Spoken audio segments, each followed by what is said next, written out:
Cotton की कर लेते हैं, जहां पर भावों में फाइनली हमने एक सपोर्ट आता हुआ देखा है पिछले एक हफ्ते और एक महीने के। अगर चार्ट्स भी देखें तो यहां पर पॉजिटिव में अंतर्राष्ट्रीय बाजार और भारतीय बाजार बनते हुए नजर आए हैं।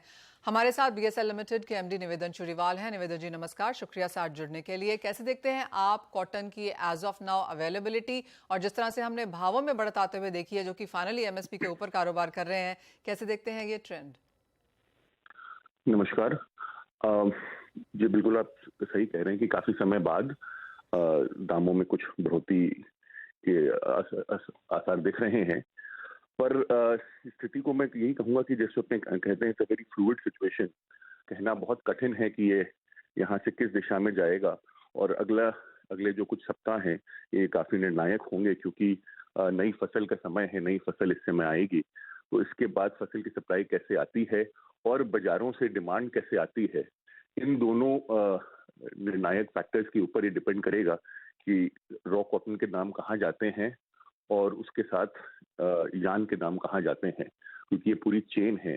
सप्लाई से लेकर यार्न के प्राइसेस, और यार्न के प्राइसेस निर्भर करते हैं डिमांड के ऊपर। तो पिछले 2-3 तिमाही से हम देख रहे हैं कि स्थिति काफी गंभीर रही है, चाहे वो रॉ कॉटन हो या फिर यार्न हो। बट हम सब इस उम्मीद में हैं कि अक्टूबर से स्थिति बदलेगी, तो अगले कुछ सप्ताह काफी निर्णायक साबित होंगे।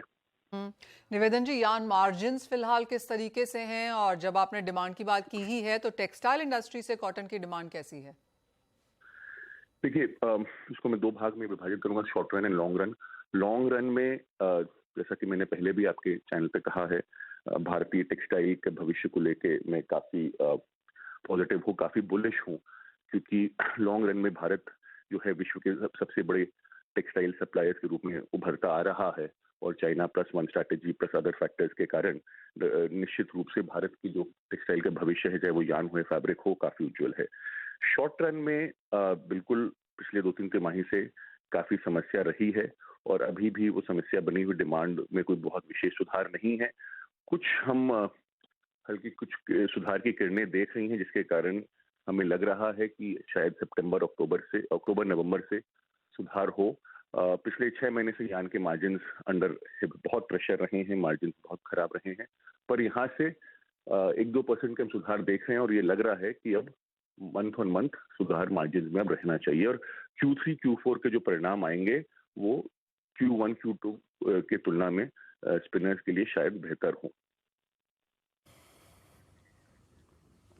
हालांकि Nivedan ji, it's too early to comment, but जिस तरीके से आपने भी कहा कि एक्सपेक्टेशंस हैं कि डिमांड यहां से slightly month on month basis पे सुधरेगी, मार्जिन भी सुधरेगी, कुछ अंदाजा आप दे सकते हैं जो शुरुआती किरणें आपको दिखनी है उसके बेसिस पे क्या एक्सपेक्टेशंस है, कितना सुधार, कितना परसेंटेज टर्म्स में इंप्रूवमेंट स्लोली एंड ग्रेजुअली आप देख रहे हैं?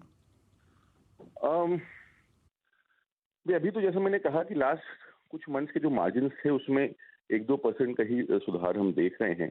कॉटन के margin I think EBITDA margin were under 10%। तो अब लग रहा है कि यहाँ से कुछ सुधार होने चाहिए, और जैसा मैंने कहा 1-2% ही है। 12-13% के औसत रहती है कि कम से कम उतना तो आना ही चाहिए स्पिनिंग इंडस्ट्री में, जो कि पिछले 6 महीने से उससे काफी कम आ रहा है।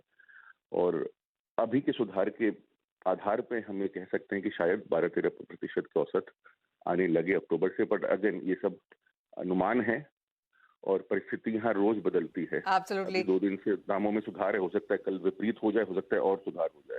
तो ये पूर्णतः अनुमान है ये। अगर फसल की भी बात करें तो 15 सितंबर से हम देखते हैं मिड सितंबर एंड सितंबर से कुछ बहुत फसल आनी शुरू हो जाती है। आपको लगता है तब भी भाव एमएसपी के ऊपर बरकरार रहेंगे? लगता है अभी की परिस्थिति में लग रहा है कि एमएसपी के ऊपर रहने चाहिए, और कुछ ऊपर भी शायद जाए। ओके, ठीक है। निवेदन जी, बहुत शुक्रिया साथ जुड़ने के लिए। तो वो कॉटन की स्थिति है फिलहाल, यार्न मार्जिन थोड़ी सी इंप्रूवमेंट की एक्सपेक्टेशन है, टेक्सटाइल डिमांड बेहतर होने की भी उम्मीद बता रहे हैं निवेदन जी, और यहाँ से एमएसपी के ऊपर जो प्राइसेस हैं यहाँ पर सिचुएटेड भी रह सकते हैं। ऑन चार्ट्स दिनेश जी, कैसे लगते हैं प्राइसेस? जी बिल्कुल, कॉटन नीचे के लेवल से रिकवरी करके आया है 1540-50 के लेवल से अभी 1600 के आसपास। एनसीडीएक्स का कपास वायदा जो चल रहा है, मुझे लगता है 1590 के आसपास एक बार खरीदारी करने का मौका मिलेगा। सेम कंसर्न है, चार्ट थोड़ा बहुत बुलिश है जरूर, लेकिन फंडामेंटली बहुत ज्यादा स्ट्रांग है, क्योंकि यहाँ भी ये स्विंग एरिया है, यहाँ पर बरसातें बहुत कम हुई हैं, और ये एक मुख्य कारण है कि सारी एग्री कमोडिटीज में एक ब्रॉड बेस रैली बनकर आई है। मुझे लगता है 1630 1635 के आसपास का इसमें अपसाइड पोटेंशियल आने वाले समय में देखा जा सकता है। ओके, चलिए तो